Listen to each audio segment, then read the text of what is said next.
This program was made possible by contributions to your PBS station from viewers like you. Thank you.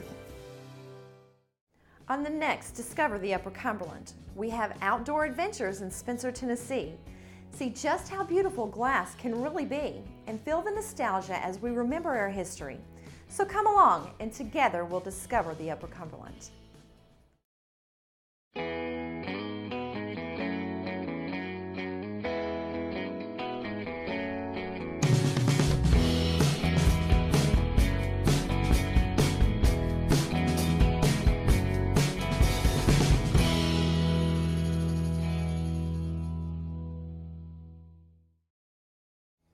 Welcome to Discover the Upper Cumberland. We're so excited to take you out into the Upper Cumberland to visit with the talented, interesting people and remarkable places throughout our region.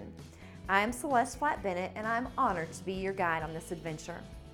There's a place in Spencer, Tennessee that gives us all the opportunity to get off of the sofa and out into the woods for high adventure. With tents, cabins, hiking trails, and much, much more, there's no excuse for missing out on the great outdoors.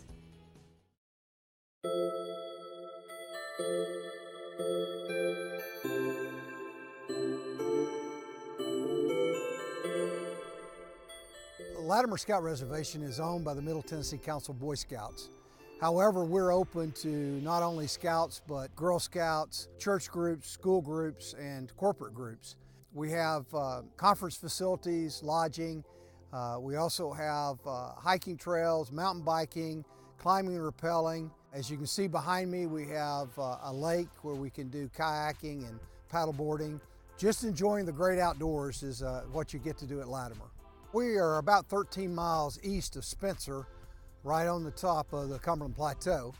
In about 2002, the Middle Tennessee Council was doing a strategic plan to look at what we should do with our older scout program. And one of the things that we knew that we should look for is a camp location. So we wanted to look at a place, and luckily for us, we found this location here on the plateau. We purchased the property in May of 2007, and then from that time it was sort of some planning and looking at what we wanted to do. In the beginning, we thought that we would just go ahead and build everything out and then we would open up, and well, that idea changed, so we did a lot of opening with just a few things and just kept building and building upon what we have here. So we started the first construction in 2009 and finished with the last building in 2013. During this whole time period, we were building the mountain biking trails, the hiking trails, the lake that you see. We were in the process of constructing that. If you can imagine, that was actually a forest where the lake is today. Basically, the first thing we had to do was cut out the forest, but the biggest challenge that we had was building the dam. This was a spring-fed creek that feeds the lake, and so we had to dam it up. The real challenge to all of that was making sure that we were meeting all the standards that the state of Tennessee required of us, which we did. Most of it was just maintaining the flood stage level, what we were doing as far as the size of the lake, meeting that standard of the size of the lake. The real thing was making sure that the dam itself was built with the proper materials. It took a period of about 2+ years for us to get everything in place during the permitting process and then the construction process. We have 3 other properties besides this one, but they weren't designed as a high adventure type. More than anything is something that's a little more risky than just normal activities. If you think about it, climbing and rappelling off of a building or an indoor climbing wall, there's some challenge to it, but is it real risky? What about a natural bluff that's 85 foot tall? It's not quite the same as what you would have in indoor climbing. So a little bit of a risk there. The other thing is that's a little more challenging on doing some of the hiking because of the terrain that you have on the Cumberland Plateau. If you're hiking from this nice level area we have here down into to Scotts Gulf or going around the Caney Fork River, well, it's a little bit more challenging than you have just on a normal walk around the lake. The other thing we do is we actually have contracted with an outfitter on the Coy River. And so we do whitewater rafting on the Coy River as one of our other activities as well. In the summer months, one of the things that we've done here, because we are surrounded about an hour and a half in 3 different directions with a Boy Scout summer camp. So we don't run a Boy Scout summer camp, but we lease the property out to church groups during the summer that want to come and do a church camp. So we're multifaceted as far as the groups that come our way. Most of the time in the winter, it's just if someone wants to, just spend some time maybe walking through the woods and maybe not spending a lot of time outdoors. Most of the winter months, people will come and do an indoor conference. We offer the week following Christmas a scout camp called Winter Camp. That's really where you're going to, have a little challenge because of the weather. But we, have people inside cabins, and even some of them tough it out though and stay in their tents. One of the things that we are looking at over the next couple of years is adding some additional cabins and an activity center. One of the things we've found is that these church groups that are coming our way, and school groups as well, that they want to look at staying in a cabin as opposed to a tent. Now our Boy Scouts and Girl Scouts, they'll stay in a tent. They don't have any problem with that. So we've got to accommodate those people with some indoor housing.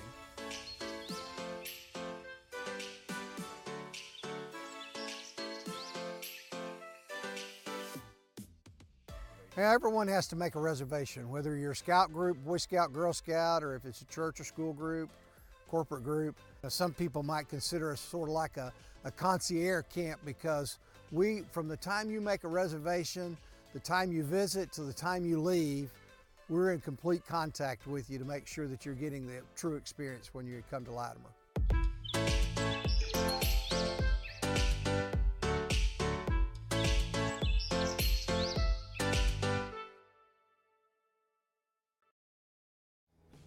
We are all aware of the beautiful works of art that can be created from glass.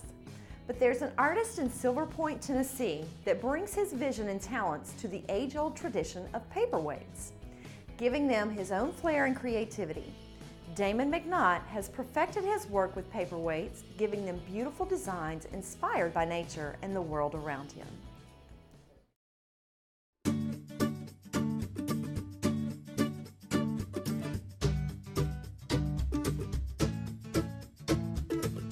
So an area in glass that I specialize in is called Millefiori Paperweights. I've pursued them for the last 10 years, and I have a broad background in glass blowing. Can make a variety of different forms, but the paperweight was an area that I came across that struck a chord. It worked with, I like to work by myself, so it fit the need to work by myself in the studio, and I found a market with that body of work that allowed me to have a successful studio, and I found that there was a lot of exploration I could do within that paperweight format. I got started in glass 20 years ago. There was a small glass program at Hartwood College where I went and did my undergraduate work, and it was tucked in the kiln room of the ceramics studio. It was hot, but the material was fascinating, and I haven't looked back since. It's held my attention for 20 years. It's a challenging medium to work with, the glass.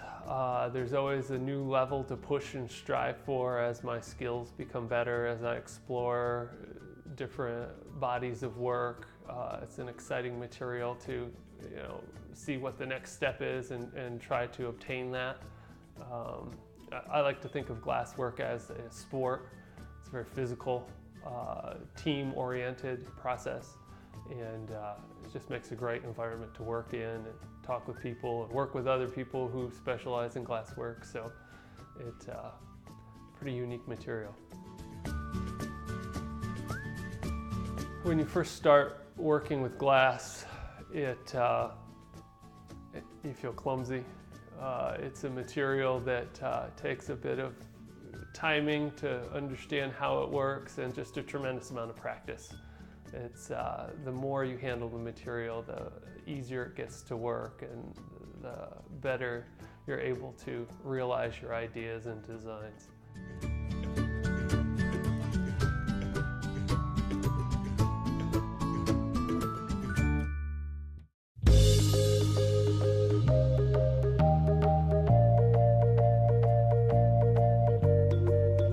So to make a paperweight, a Millefiori paperweight, I typically start out by pulling all the individual glass rods, which are the cross-section designs.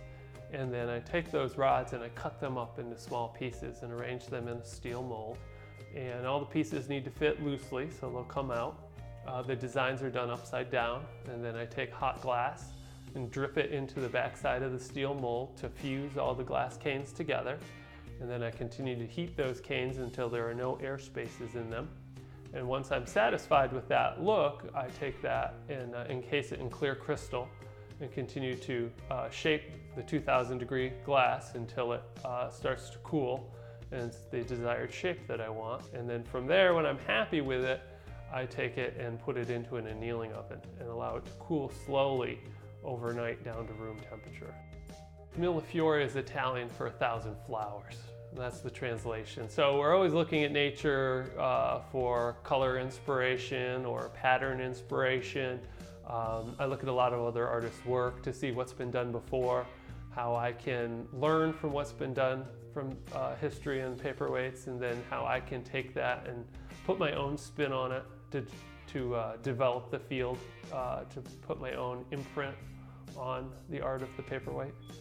I do a lot of different glass work, Christmas ornaments, glass pumpkins, we sometimes make small sculptural glass birds. I also do neon work, so we do neon signs and just really whatever we're pursuing at the time. It depends on the season. Obviously in the fall we're making a lot of pumpkins and a lot of Christmas ornaments gearing up for the holidays. But I primarily focus on the paperweights.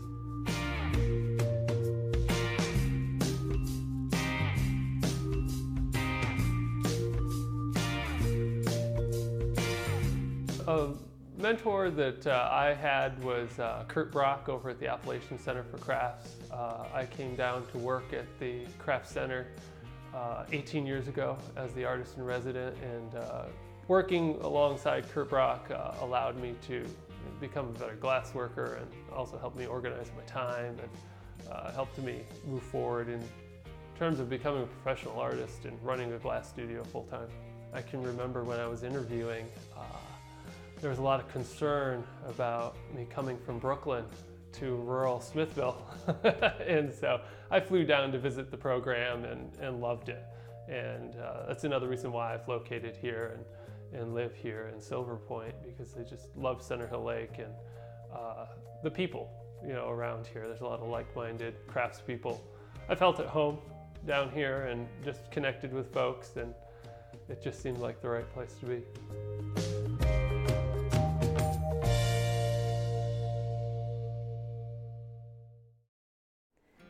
WCTE is proud to be able to feature local artists from the Upper Cumberland and display their work in our reception area in the downtown office. We had the chance to speak with artist Patricia Stevenson to find out more about her craft and what inspires her to create such beautiful artwork.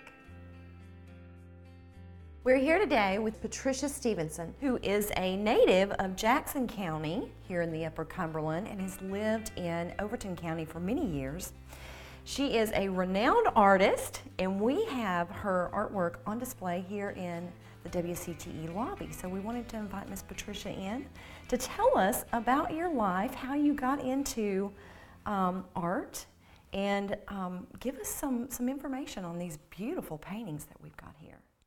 I'm so pleased to be able to share my work for people to appreciate. I love the Appalachian area, especially at the Upper Cumberland where I grew up. So a lot of my work and paintings do reflect the lifestyle of the days back then when it was a simpler way of life. Yes, and that reflects heavily in a lot of the artwork that we have on display here in the office. So tell us how you got started painting. I guess as a young child, I always had the ability to draw what I saw with my eye.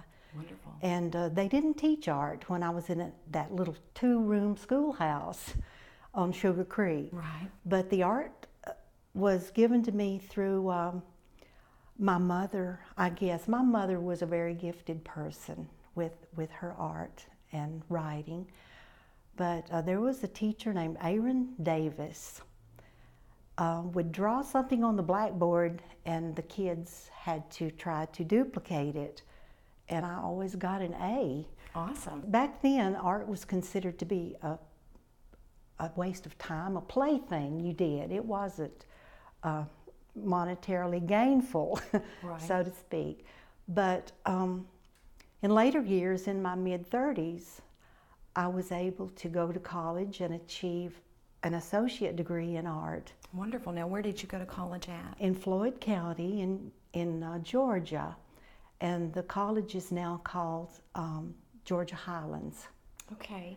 And I had a wonderful art teacher, so I spent 2 years with him exploring all aspects of art, all types of media, and I loved color theory. So when I buy paint, I always buy the primaries and do my own mixing because it's fascinating to watch the colors blend. In your 2 years at Georgia Highlands, Miss Patricia, you were heavily impacted by your art teacher. And you were also the most outstanding student for one of those 2 years. Is that correct? You want to tell us a little bit about him? My art teacher was David Mott, Professor David Mott. He is still actively teaching art appreciation, and we have been longtime friends. Him and his wife are friends of mine. So David is a very amazing man as a teacher. We explored every aspect of art there is, from three-dimensional to different types of media, oil, acrylic, charcoal, pen and ink. And so it just sprang from that. And that little art degree did so much to change my life.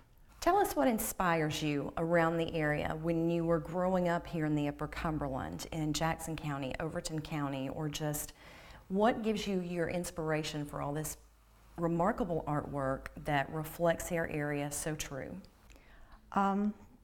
Being born on Sugar Creek, where life was very simple back then in the 50s, we lived off of what we could grow on our little plots of land. And when school was out, me and my two brothers worked all summer in the fields, hoeing Johnson grass out of the corn, digging potatoes and that kind of thing. But we would work for $2 a day, and that would buy us new shoes for the coming school year. But to be able to grow up in that setting to where people went to church on Sunday and worked in the fields all day, and come home to a little house so humble. And those little houses are still standing on Sugar Creek, where my grandma sat and peeled apples to make apple cobbler. But these paintings are from the memories I have, mostly as a young girl on Sugar Creek. My brother was a farrier most of his life until 2.5 years ago he was diagnosed with lung cancer, and that's my reason for wanting to show the work that I did of my brother and him doing his work. His hands with a blood blister on the thumbnail from, and if you have a horse in any of the surrounding counties here in the Upper Cumberland, you're going to know Kenneth Rogers. Well, thank you so much for coming in and sharing with us your journey to this beautiful display that we have here in the downtown office at WCTE. Thank you for allowing me to be part of this.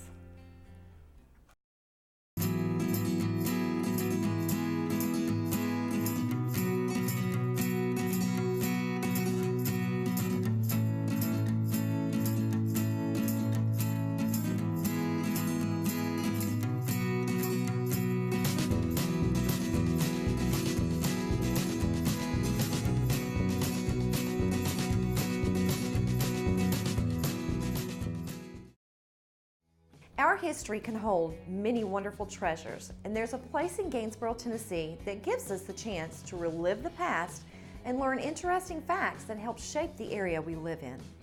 Let's take a trip back in time as we visit the Jackson County Historical Museum.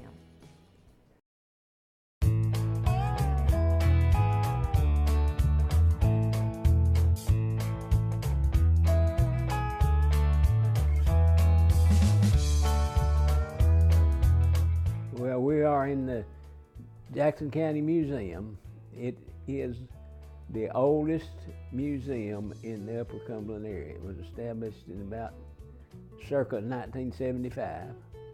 It's older than any other museum that I'm aware of. And we're in the town of Gainsboro. Gainsboro is an old town. It was established in 1820.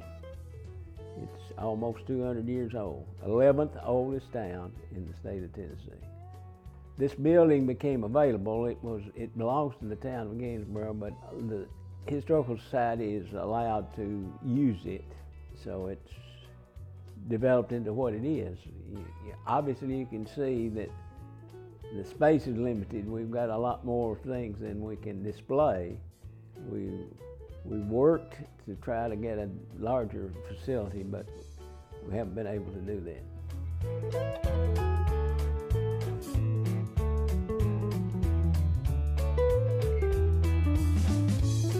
One of the historical things in Jackson County became an official county in 1801, and just before that, a fort was built to protect the settlers from the Indians, and this is a replica of that fort. It's Fort Blunt, named for William Blunt, who was the territorial governor of this area before Tennessee became a state. So this fort didn't operate too long, operated 3 or 4 years in the early 1790s.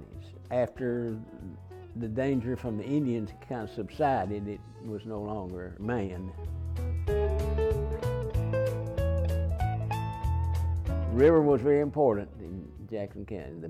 The commerce that developed here was a result of steamboats coming up and down the river, and late 1800s up to about 1936. The steel that's displayed here, that's part of the history of Jackson County. There was a lot of whiskey made in this area, so we talk about that.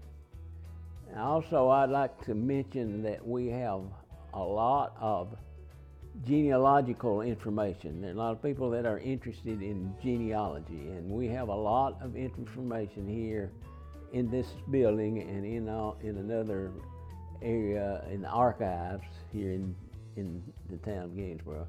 People can find out a lot of information about their roots, and well, I can trace my roots back to the sister of Anne Boleyn, who was the wife of King Henry VIII in England, who was put to death.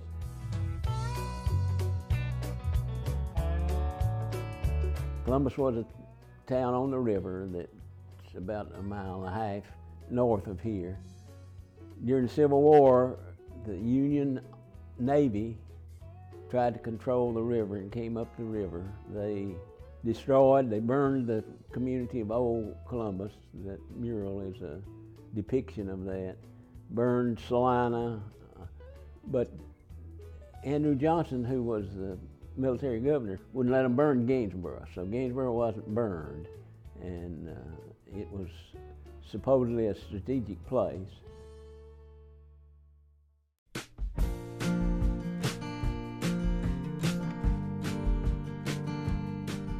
Jackson County in Gainsboro has a long history. It was a thriving place several years ago. The river no longer is a commercial advantage. We've been bypassed by the interstate, so we're not as thriving as we were, but the entire square of Gainsboro is on the National Historic Register of Historical Places, which is unusual, and we have things that I believe people would enjoy, and we'd like for them to come and visit the museum and spend time looking to see what they can see that they would be interested to them. It's a true saying, I guess, the older you get, the more important historical things are, and you become a part of history yourself as you get older and older, and you want to preserve that.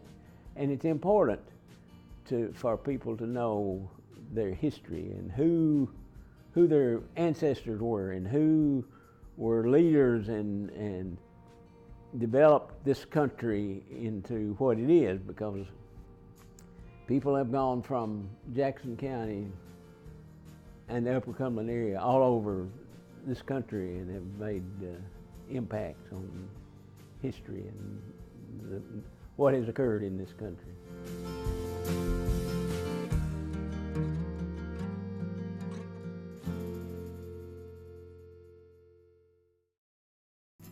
Thank you for exploring the Upper Cumberland with us. For more information on this show, visit our website, WCTE.org/discover. If you have any story ideas that you think we should feature, email us at discover@WCTE.org. I'll see you next time, and together we'll discover the Upper Cumberland.